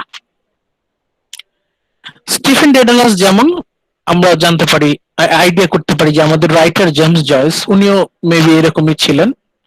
ছোটবেলায় অন্যদের সাথে অতটা মেলামেশা করতেন না, অন্যরা তাকে খুবই বিরক্ত করত, খুবই অত্যাচার করত, তার উপর নানাভাবে অপমান করত, এবং সে অন্যদের থেকে নিজেকে আলাদা রাখত।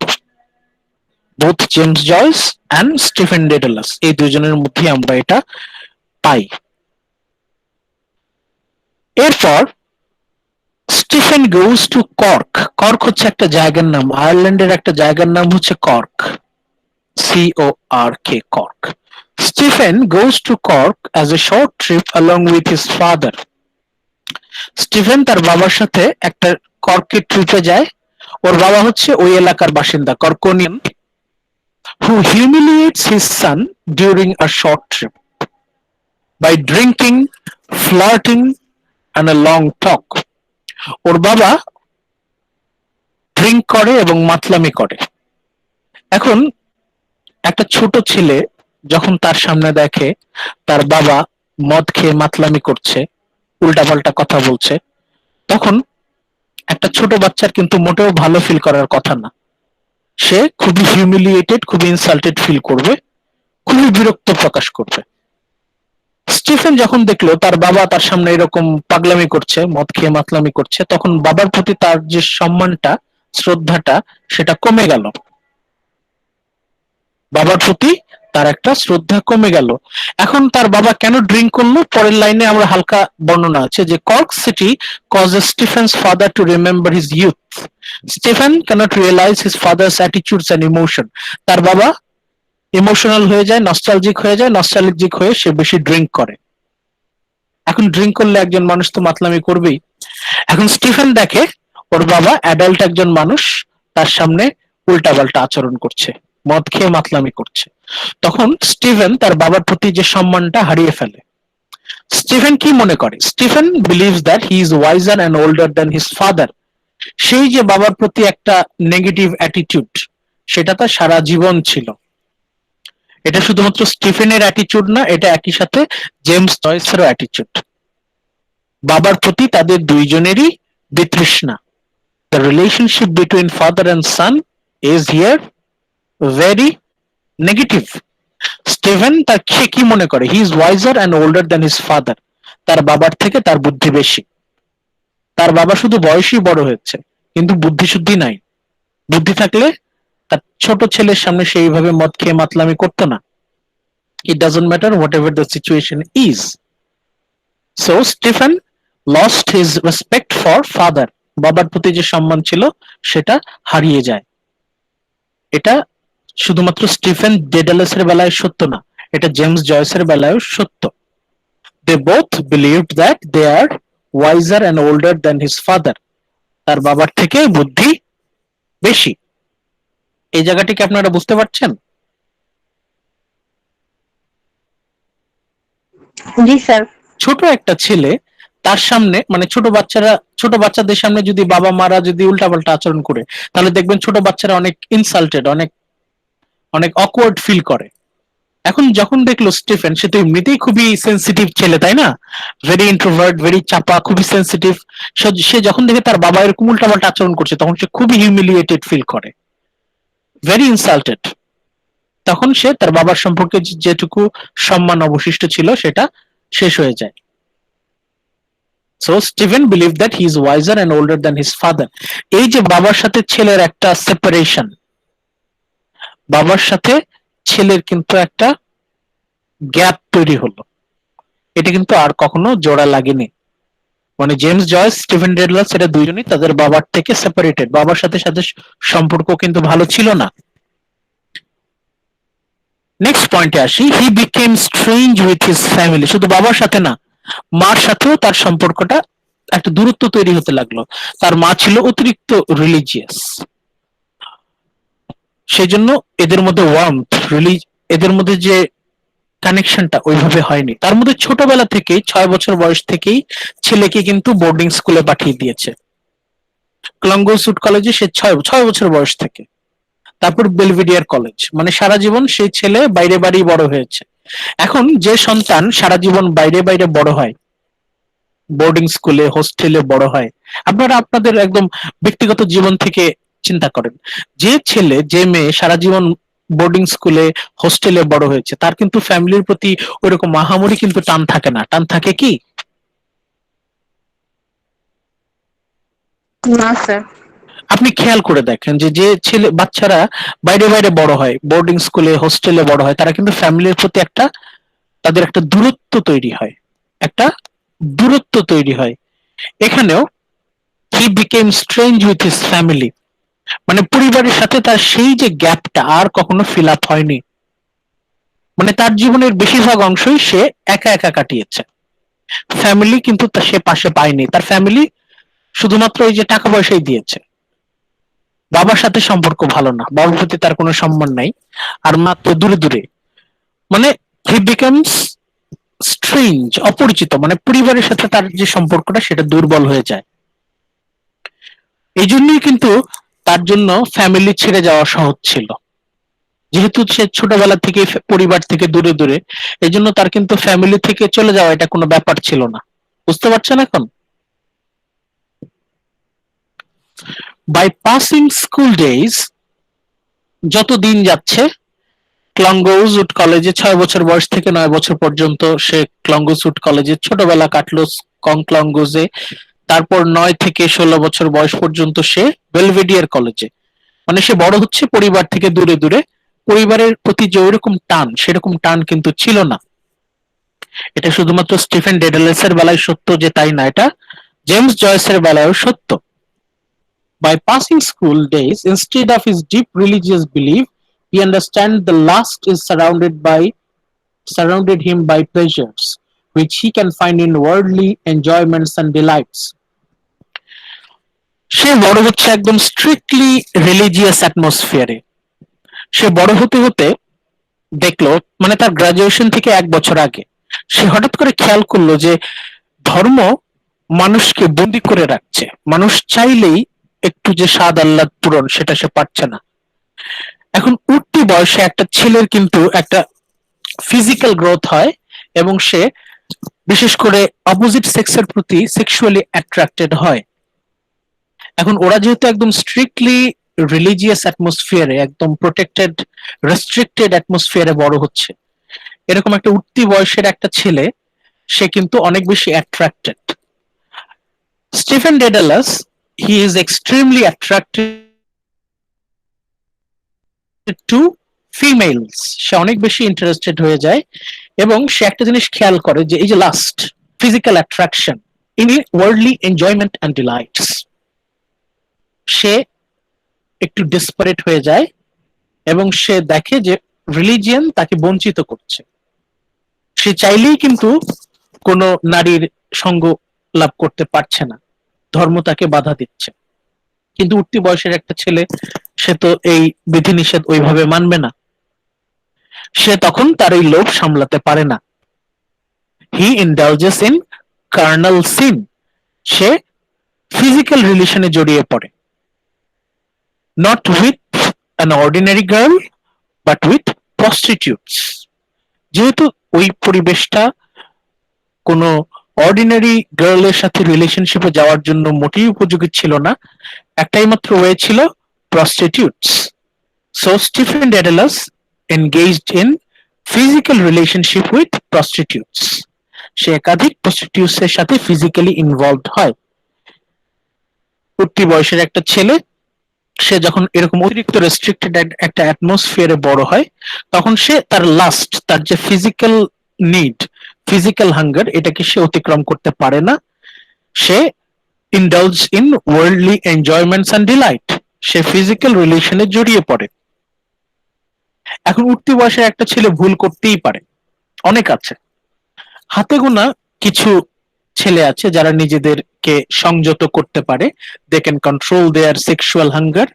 কিন্তু Stephen Dedalus was unable to control his sexual hunger, সে নিজেকে কন্ট্রোল করতে পারে না। নেক্সট স্লাইডে আসি। Stephen looking for a way of escaping from the conflict around and within him, Stephen চেষ্টা করে, তার আশেপাশের যেদিকে সে তাকায় তার কাছে মনে হয় জেলখানা, সে যা মন চায় তা করতে পারছে না, সে যা ইচ্ছা তাই করতে পারছে না, এজন্য সে পালানোর পথ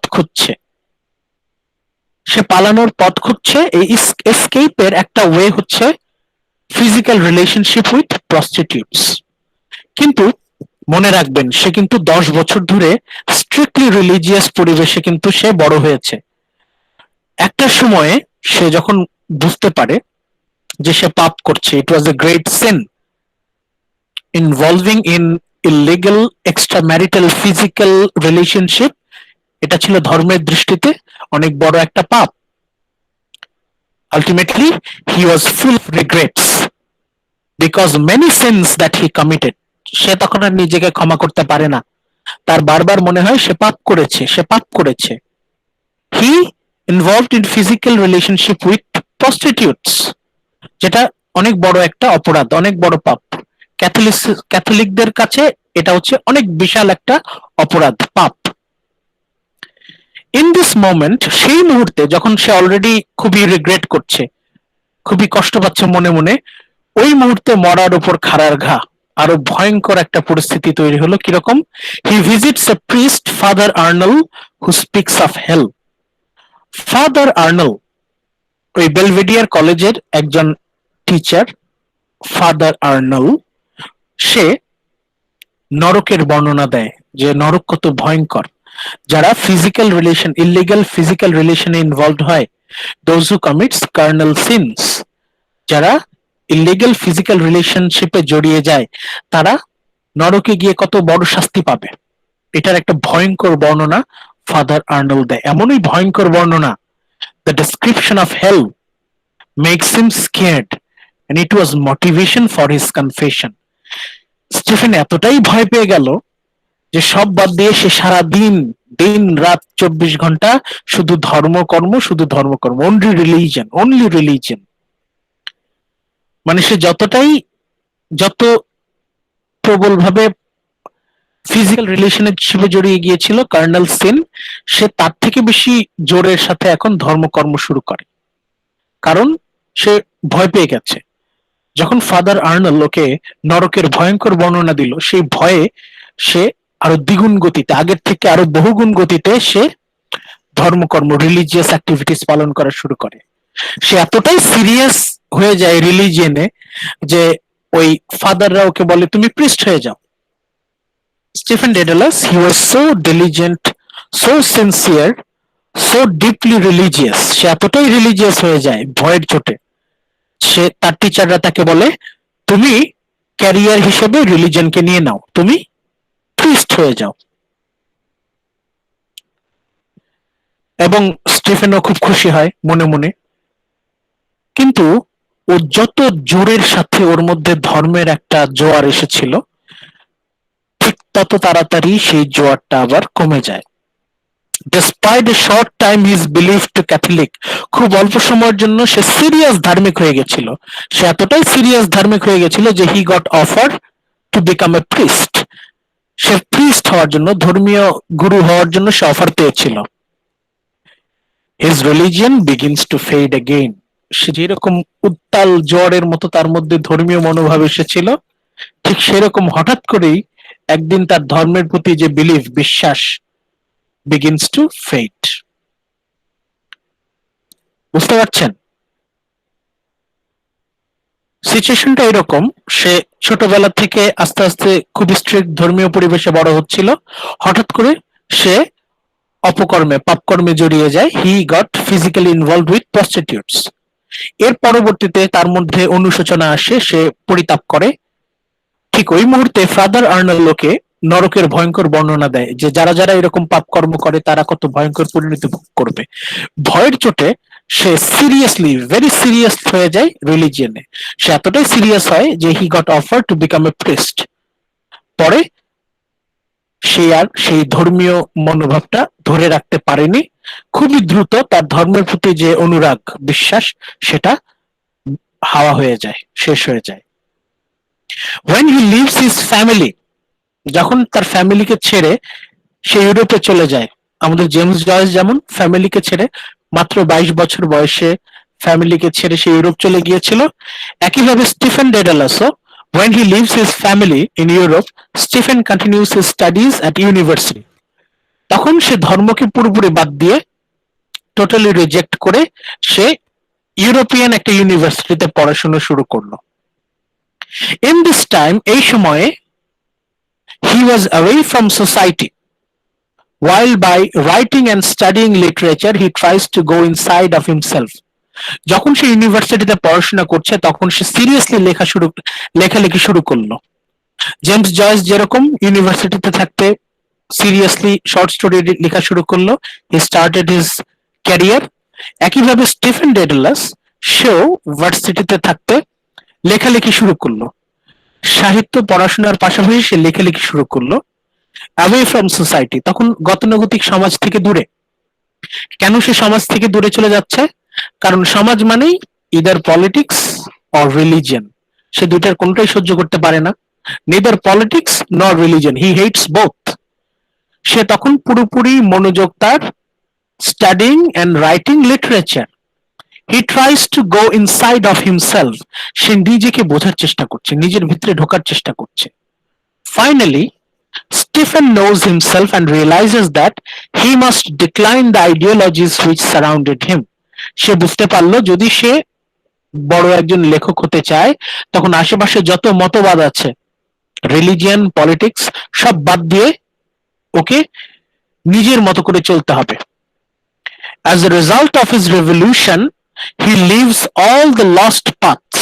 সে সব বাদ দিয়ে continues the way which he has chosen for himself, from leaving Ireland to become a successful artist.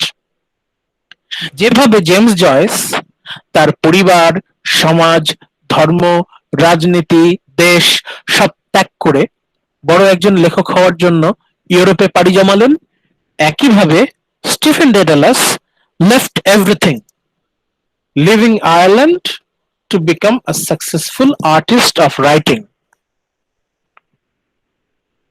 তার মনের মধ্যে একটা পরিবর্তন আসলো। জেমস জয়েস যেরকম ডিসিশন নিয়েছিলেন যে বড় একজন লেখক হতে গেলে এই দেশে পড়ে থাকলে চলবে না, কারণ এই দেশে রাজনীতি এবং ধর্ম ছাড়া কিছু হয় না, রাজনীতি আর ধর্মের ছায়ায় কখনো বড় একজন লেখক হওয়া যায় না। এটা কার বিশ্বাস? এটা জেমস জয়েসের বিশ্বাস। Not only James Joyce but also Stephen Dedalus, সে নিজেও এটা বিশ্বাস করে যে এই দেশে, যে দেশে ধর্ম আর রাজনীতি ছাড়া কোনো কিছু পারা যায় না, সেই দেশে কেউ বড় একজন লেখক হতে পারে না। সে একজন বড় লেখক হতে চায়। He wants to become a great artist of writing, সে বড় একজন লেখক হতে চায়। He wants to be a great writer. Stephen Dedalus, like James Joyce, he wants to be a great writer.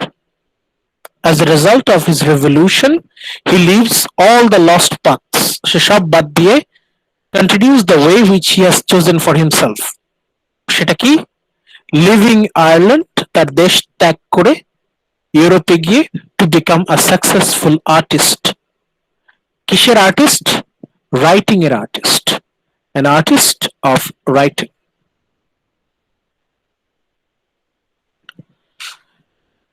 এই হচ্ছে আমাদের similarity between James joys and Stephen Daedalus. তাদের জীবনের গুরুত্বপূর্ণ পর্যায়ে আমরা মিল লক্ষ্য করি। দে আর সিমিলার। আমাদের রাইটার জেমস জয়েস এবং মেইন ক্যারেক্টার স্টিফেন ডেডালাস, দে আর অ্যাকচুয়ালি সেম পারসন। এরা দুজনেই ছোটবেলা থেকে ধর্মীয় পরিবেশে পড়াশোনা করে বড় হয়েছে। এদের দুইজনই ফ্যামিলির সাথে অ্যাটাচমেন্টটা দুর্বল। এরা দুইজনই একসময় অনেক বেশি ধার্মিক হয়ে পরবর্তীতে ধর্মকে একেবারে বাদ দিয়ে দেন। সে যেরকম ধার্মিক, পরবর্তীতে সে ততটাই ধর্মকে ত্যাগ করে, সেরকম তীব্রতার সাথে। পরবর্তীতে সে ডিসিশন নিল যে যেহেতু তার স্বপ্ন বড় একজন লেখক হওয়া, both James Joyce and Stephen Dedalus, এদের দুইজনই জীবনের স্বপ্ন হচ্ছে বড় একজন লেখক হওয়া, wants to become a great artist of writing. Therefore, তাদের সামনে একটাই সুযোগ, সেটা হচ্ছে লিভিং আয়ারল্যান্ড, লিভিং ফ্যামিলি। তার family, society, religion, politics, country, এই সবই হচ্ছে জেলখানা। Both Stephen Dedalus and James Joyce believes that family, society, religion, politics, and country, these are nothing but jails. These are nothing but restrictions.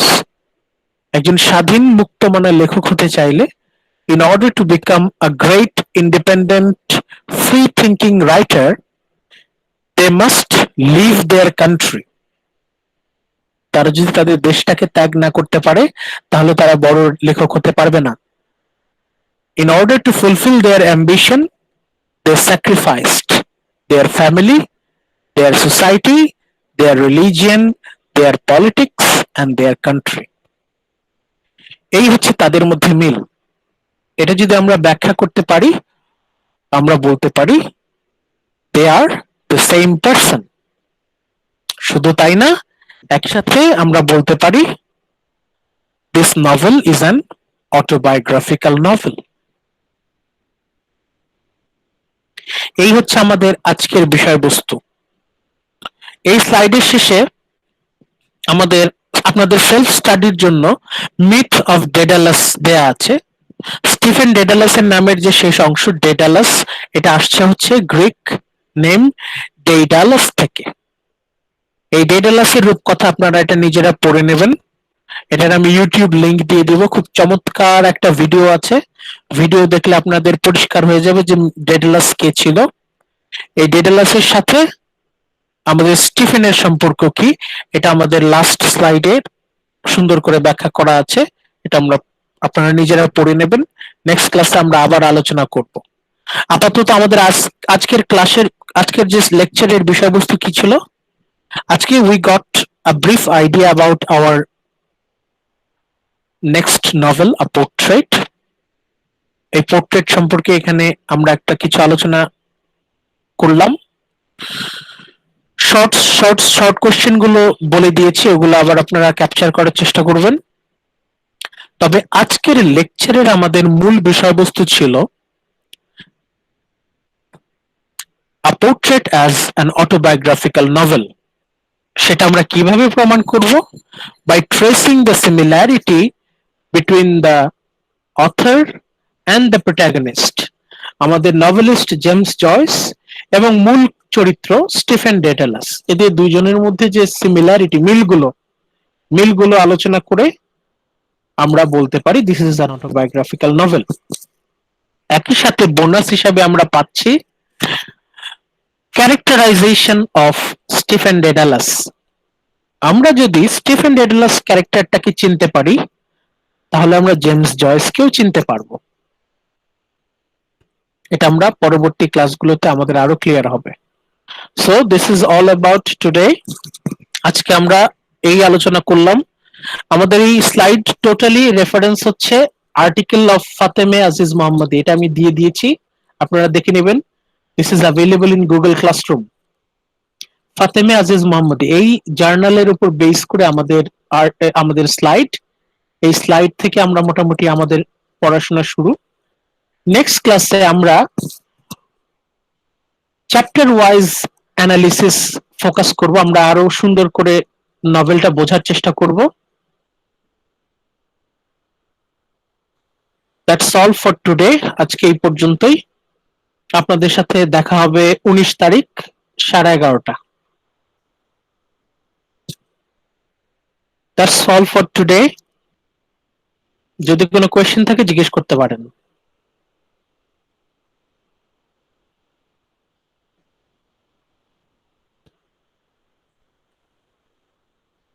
Okay. মিডের মধ্যে কি class হবে? আচ্ছা, এটা বলছি, একটু পরে বলছি। Okay, that's all. তাহলে আমরা আমাদের আজকের লেকচারটা শেষ করছি। Thank you very much. Okay.